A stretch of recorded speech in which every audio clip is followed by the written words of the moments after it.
ساری ویلیو ختم ہو جائے گی ایشیا کپ کی، پاکستان انڈیا کے میچ کی. تو اس لیے لیجنڈ کا میچ نہیں ہوا. اور لیجنڈ کی کرکٹ جو ہو رہی ہے ابھی، اس کو میں کیا بولوں.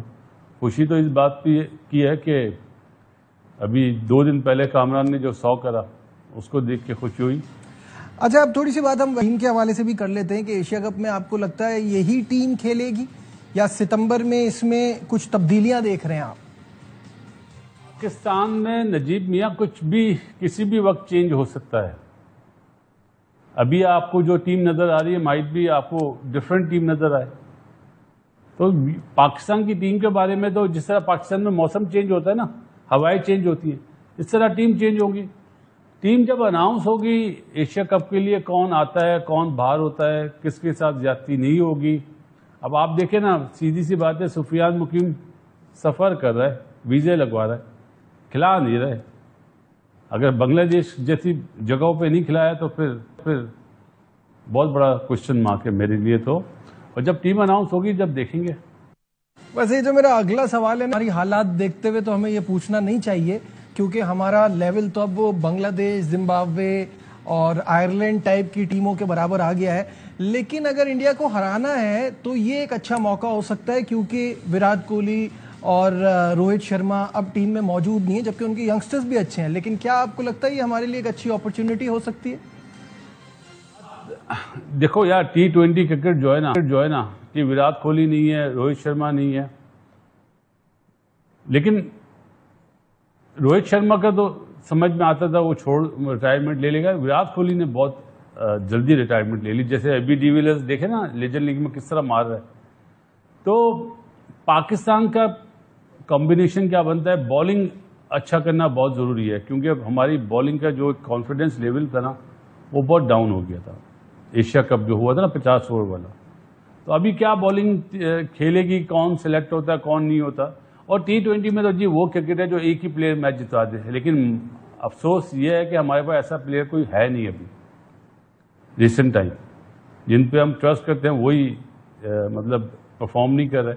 باقی ہمیں چاہیے اسپیشلی نمبر 5، 6، 7 یہ وہ نمبر ہیں جس پہ جا کے کوئک 30-40 رن کرنے والا پلیئر اگر مل جائے تو میچ جیت سکتے ہیں. لیکن میرے حساب سے بھی مشکل ہے. انڈیا کی جو ابھی ٹیم کھیل رہی ہے نا، جس میں سوریہ کمار یادو وغیرہ ہیں، وہ مضبوط ہے. کیا بمراہ آئے گا یا نہیں آئے گا یہ دیکھیں. ٹھیک ہے، یہاں لیتے ہیں ایک چھوٹا سا کمرشل بریک سے واپس آئیں گے، ڈسکشن کو آگے بڑھائیں گے. باسط بھائی بھی ہمارے ساتھ ہیں، کہیں مت جائیے گا. Will be right back.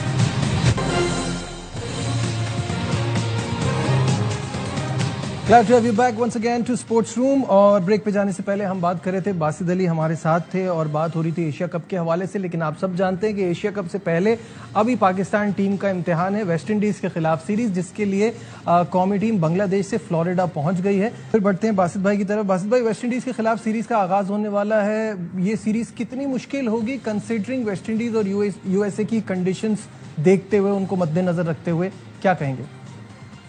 G, West Indies سے T20 تو امریکہ میں نا، وہ ابھی ویسٹ انڈیز 4 میچ ہار چکا ہے آسٹریلیا سے 200 کر کے. تو وہ بہت بیٹنگ کے لیے پچز اچھی تھی. اب جب یہ امریکہ آئیں گے وہاں پہ پچز کیسی ہوں گی، سب سے بڑی بات یہ ہے. اگر وہاں پہ ٹرننگ ٹریک بنے، کیونکہ وہاں پہ امریکہ میں کرکٹ تو بہت زیادہ ہوتی ہے، ٹرننگ ٹریک بنتے ہیں تو پاکستان کو فائدہ ہوگا. ادروائز اگر 200 رن والی پچ مل گئی تو ان کی بالنگ بھی اچھی ہے، ان کی بیٹنگ بھی اچھی ہے. Let's see. لیکن all go with West Indies in T20 also. اس وقت جو ہماری حالت ہے، everybody will go with West Indies, کیونکہ ہم تو بنگلہ دیش سے سیریز اتنی بری طرح سے ہار کر آ رہے ہیں. اس کے بعد اگر میں یہ کہوں کہ فرق اتنا پڑے گا کہ مین بالرز ہمارے واپس آ گئے ہیں، یہ آپ کے خیال میں کتنا اہم ہے؟ نجیب میاں، بالرز کی تو واپسی ہو گئی، لیکن بابر کو اور رضوان کو یہ مشکل سیریز ہی دیں گے. یہ ایک وہ سچ ہے جو لوگ شاید ان کی سمجھ میں نہیں آئے گا. آسان سیریز دے دیں گے تو ان کی تو جگہ پرماننٹ ہو جائے گی نا. انہیں مشکل سیریز میں اس لیے ڈالا جا رہا ہے کہ ان کی آرام سے چھٹی کر دیں. جو مائنڈ سیٹ ہے نا وہ چاہتا ہے کہ ہم ان کی چھٹی کریں. اور جو نئے پلیئر ان کی جگہ لیے ہیں ان میں اتنا دم نہیں ہے یار. کہ وہ جگہ لے سکیں. بابر چلیں T20 کے لیے میں سمجھتا ہوں کہ آپ اس کو وہاں پہ ریسٹ کرائیں, لیکن ون ڈے میں ابھی تو وہ ون ڈے, یہ تینوں ون ڈے سے باہر ہو رہے تھے, لیکن جو انسان کے فیصلے ہوتے ہیں وہ امپلیمنٹ نہیں ہوتے, اللہ تعالیٰ کے فیصلے امپلیمنٹ ہوتے ہیں. تو جو یہ بنگلہ دیش کی سیریز آ رہے ہیں اس سے آنکھیں بہت کھل گئی ہیں, چاہے وہ کوچ صاحب ہوں جو بہت ہیرو بنے ہوئے تھے, چاہے جو سلیکٹرز ہیں جو چاہ رہے ہیں کہ بابر, رضوان اور شاہین ٹیم میں نہ ہوں. کچھ سلیکٹر ایسے بھی ہیں جو نہیں چاہتے کہ یہ لوگ باہر ہوں. تو یہ دو ڈفرینٹ تھاٹس ہیں, لیکن جو اللہ کا فیصلہ ہوتا ہے وہ بہتر ہوتا ہے. بنگلہ دیش میں آپ جس طرح ہارے ہیں تو اب آپ دوبارہ آپ نے ریورس گھیر لگایا کہ نہیں بھائی انہیں لاؤ, تو اس وجہ سے یہ لوگ آپ کو. چلیں اسی سے ریلیٹڈ آخری سوال آپ سے پوچھ لیتا ہوں. میرے حساب سے تو بڑا خوشائند ہے کہ محمد رضوان کو ون ڈے ٹیم کا کپتان رکھا ہے, برقرار رکھا ہے. انفیکٹ آپ کیا سوچتے ہیں, اس فیصلے کو کیسا دیکھتے ہیں؟ ہاں, محمد رضوان کپتانی سے ہٹ چکا تھا. بابر اعظم نہ ون ڈے میں تھا نہ T20 میں, تو تھا ہی نہیں, ون ڈے میں بھی نہیں تھا, رضوان بھی نہیں تھا. جو بنگلہ دیش میں ہارے نا یہ لوگ, وہاں سے آنکھیں کھلی. اور ایک چیز اور, آپ کو یاد ہو رضوان کے اسٹیٹمنٹ پہ بڑی باتیں کرتے ہیں کہ جی عاقب جاوید نے بولا کہ کبھی بھی ایسی بات نہیں ہوئی, ہم نے پاور دی ہوئی تھی. اس میں میرے پاس تو پاور ہی نہیں ہے. ایسا ہی ہے جو آگر نے بیان دیا نا کہ پچز انٹرنیشنل مطلب ایشیا کپ اور ورلڈ کپ کو دیکھتے ہوئے تیاری نہیں تھی, اس طرح کی پچز نہیں تھی. اور ہیڈ کوچ نے بولا یہ انٹرنیشنل معیار کی پچز نہیں تھی. وہ تضاد آیا تو اس لیے انہوں نے بولا بھائی رضوان کو ہی واپس لاؤ. یہ وہ حقیقت ہے جو لوگ بات نہیں کرتے. اصل میں معافی کے ساتھ ہمارے میڈیا کے کچھ لوگ وہ بورڈ میں تو نہیں ہیں, لیکن بورڈ کے اسپوک پرسن بنے ہوئے, سچ کو سچ نہیں بولتے. پتہ نہیں کیا کریں گے, کیوں اتنا وہ کرتے ہیں. بابر کے لیے کوئی بات ہوتی ہے تو جو بابر کے فیور والے ہیں وہ فیور میں بولتے ہیں, جو اگینسٹ وہ اگینسٹ بولتے ہیں. ارے بھائی اس کا ہی فائدہ ہے اگر وہ نہیں کھیل رہا. جو بنگلہ دیش نہیں گیا, خراب پچز تھی, اور پچھلی سیریز میں بھی اس سے رنز نہیں ہوئے تھے, لیکن آنا انہوں نے ہی ہے.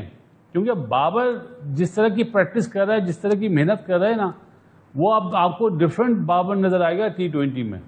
یہ ابھی اس لیے کہہ رہا ہوں کہ آپ لوگوں نے دیکھا نہیں ہے, میں نے تو دیکھا ہے جو وہ ڈرل کر رہا ہے, جو پریکٹس کر رہا ہے, تو وہ آپ کو ڈفرینٹ بابر نظر آئے گا. چاہے وہ آپ کو ایشیا کپ میں نظر آئے, چاہے وہ آپ کو ورلڈ کپ میں نظر آئے, لیکن وہ اب ڈفرینٹ بابر ہوگا. اس کے اوپر جو سارا بوجھ تھا نا پوری ٹیم کا, وہ اتر چکا ہے.